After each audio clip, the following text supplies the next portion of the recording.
Hi Calc 2 friends, welcome to 11.5 alternating series.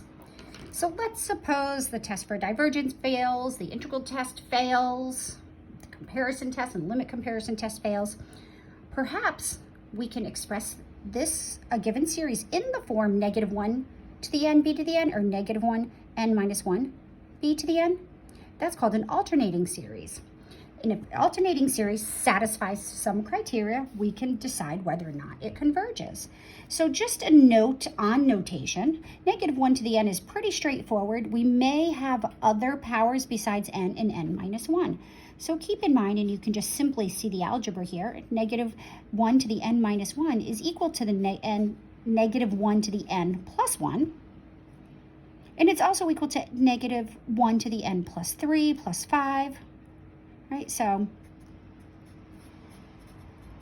forth and so on, where also -1 to the n is equivalent to -1 to the n plus 2, because every odd value of n will produce an even power. Every odd value of n would produce an odd power here, making this negative. Every even value of n in both these cases would make an even power. All right, so just be able to understand that we can reduce any power of n plus or minus a constant down to n minus 1 or n. So if we can write it as -1 to the n, or -1 to some power n plus or minus a constant times a positive collection of values, we can call it an alternating series. So for example, -1 to the n right here, so bn in this case would be n squared. And clearly for any value of n greater than or equal to 1, this is positive. Here we have the alternating part. B to the n here would be 1/4 to the n. So how is this alternating? Well, notice, let's plug in some values. If n is 1, we get -1 times 1 squared, which is -1. Plus if n is 2, this becomes +1, that becomes 4. If n is 3, we have minus, that becomes -1, 9. It's going to be plus 16, minus 25, plus. So here our odd terms are negative and our even terms are positive. If we look at this one down here, now if n is 1, we start with -1 to the 0 power, so we're going to start off with a positive term. If n is 1, we're at 1/4. If n is 2, well, this becomes -1, that becomes 1/16. If n is 3, we get 1/64. And it's going to alternate between positive and negative terms. Here the odd terms are positive and the even terms are negative. It doesn't matter which or which. It's an alternating series as long as they alternate from negative to positive and positive to negative. All right, so suppose we have a series of this form, an alternating series. If we can show that bn is decreasing and the limit is 0, so as long as these things happen, if you show that bn is decreasing and the limit is 0, then the test will converge. Here, n squared is not decreasing, so this alternating series test would not apply. But 1/4 to the n, well, 1/4, 1/16, 1/64 is clearly decreasing, and the limit is 0, so we could apply the alternating series to this and conclude that that one converges.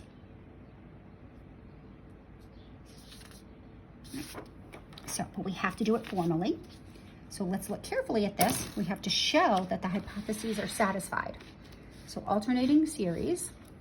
Suppose we have an alternating series, so we do have an alternating series here. B to the n is 1/4 to the n power, right?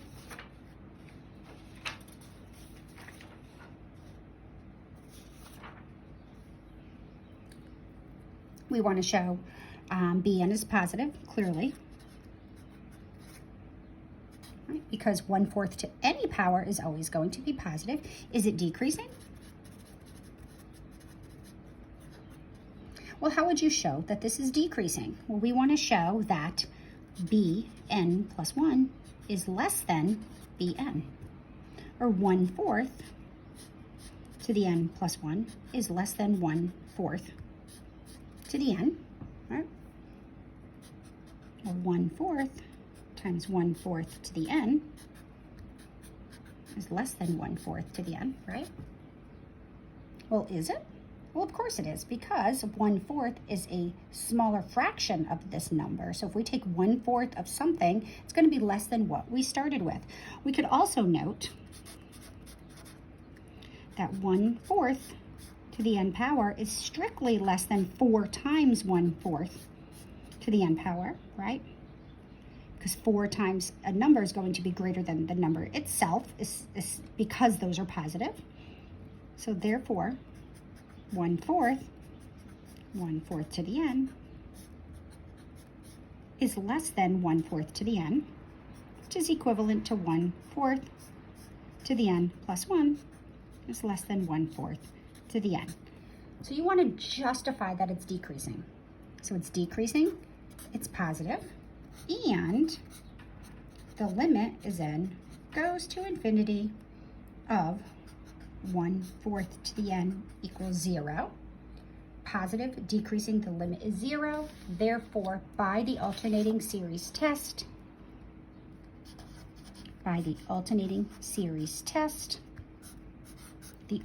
series -1 to the n minus 1, 1/4 to the n converges.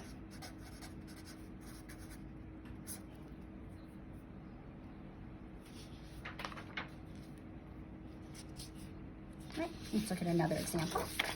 Here's an alternating series.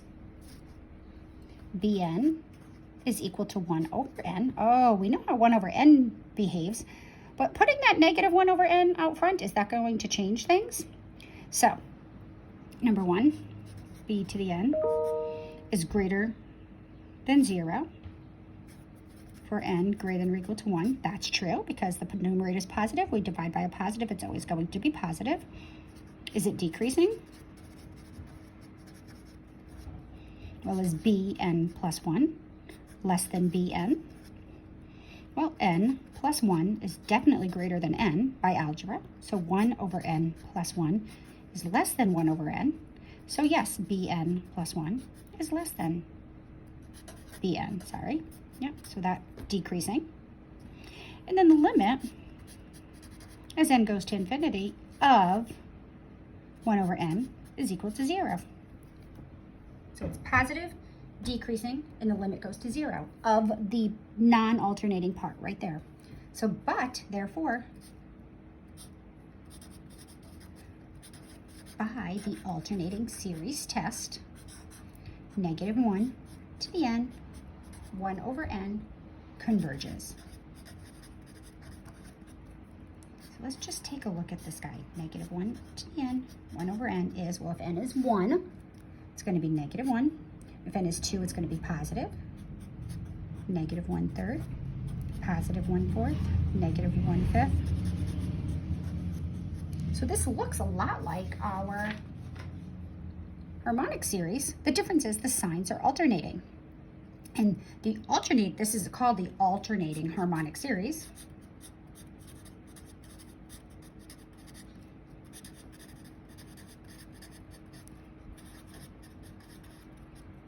The alternating harmonic series converges. Without the -1, it would diverge, but with that -1 to the power n, changes things up quite a bit, and this converges. So now the last thing I would like to do is make sure, I just want to warn you that sometimes we have an alternating series, it's just in disguise.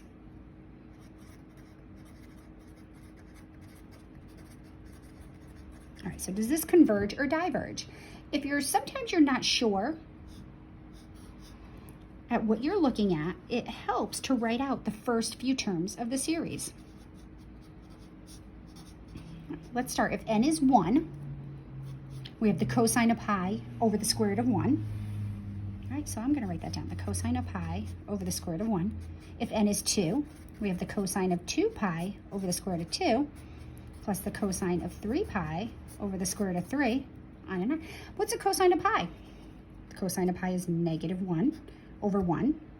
Cosine of 2 pi is +1 over the square root of 2.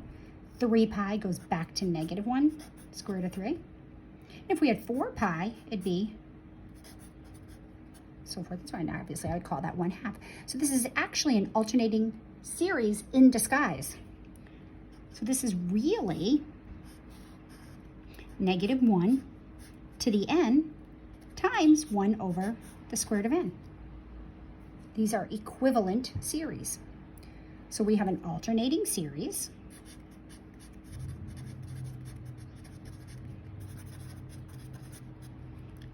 Bn is 1 over the square root of n. 1 over the square root of n is definitely positive for n greater than or equal to 1. Decreasing, well, this one's easy to show with algebra. N plus 1 is greater than n. So the square root of n plus 1 is greater than the square root of n. So 1 over the square root of n plus 1 is less than 1 over the square root of n. So we can see that the n plus 1th term is less than the nth term. So therefore decreasing. And the limit as n goes to infinity of 1 over the square root of n is equal to 0. So the alternating series test conditions are satisfied. Therefore, from 1 to infinity, the cosine of pi n all over the square root of n, which is equivalent to looking at n equals 1 to infinity, negative 1 to the n times 1 over the square root of n converges. All right, so there you have a couple of additional tests to work with. Have fun, lots of practice, and zoom in if you have questions.